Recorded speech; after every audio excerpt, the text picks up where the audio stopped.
সবাইকে স্বাগতম জানাচ্ছি আমাদের আজকের আলোচনার বিষয় কি কি পজিশনে করলে আপনার যৌন সঙ্গী আরো বেশি আপনাকে পছন্দ করবে। সেই অতীতকাল থেকে আজ অব্দি সহবাস নিয়ে কত গবেষণা আর ভাবনার তো কোনো অন্তই নেই। কিভাবে কখন কতক্ষণ সহবাস করা উচিত তা নিয়ে কত তর্ক বিতর্ক, কিন্তু এর মধ্য থেকে বাদ যায় না সহবাসের ভঙ্গিমা, প্রচুর ডুস অ্যান্ড ডোন্টস। আর আপনি যদি একজন মহিলা হন তাহলে পুরুষকে কতক্ষণ আপনি আপনার মোহতে বিছানায় ধরে রাখতে পারছেন সেটাও কিন্তু আপনার জন্য খুবই গুরুত্বপূর্ণ। সহবাসকে দীর্ঘস্থায়ী করতে এক্সপেরিমেন্ট করুন বিভিন্ন রকম ভঙ্গিমা নিয়ে। ল্যাপ ড্যান্স পজিশন। প্রথমে আপনার পুরুষ সঙ্গীটির মুখোমুখি বসুন, যতটা সম্ভব তার কোল ঘেঁষে।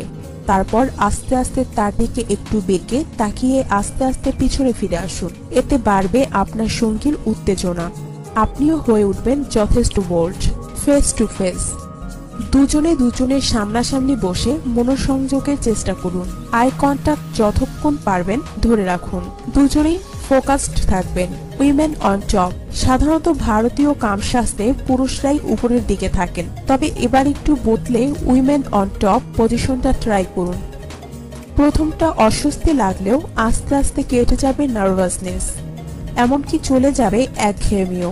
উত্তেজনার পারদও থাকবে তুঙ্গে, চিরকাল মনে থাকবে সেই রাতটাও। The soft rock. বিছানার উল্টো দিকে মুখ করে শুয়ে পড়ুন। এবার আপনার দিকে মুখ করে আপনার সঙ্গীকে আপনার কাছাকাছি আসতে অনুরোধ করুন।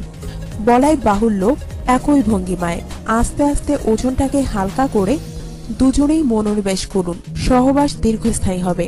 এছাড়াও সঙ্গীকে চেয়ারে বসিয়ে আপনি ধীরে ধীরে তার কোল ঘেঁষে বসতে পারেন। ট্রাই করতে পারেন অভিনব সব ভঙ্গিমা। কিভাবে? না, সবটা আমরা বলবো না, নিজেরাই ভাবতে থাকুন।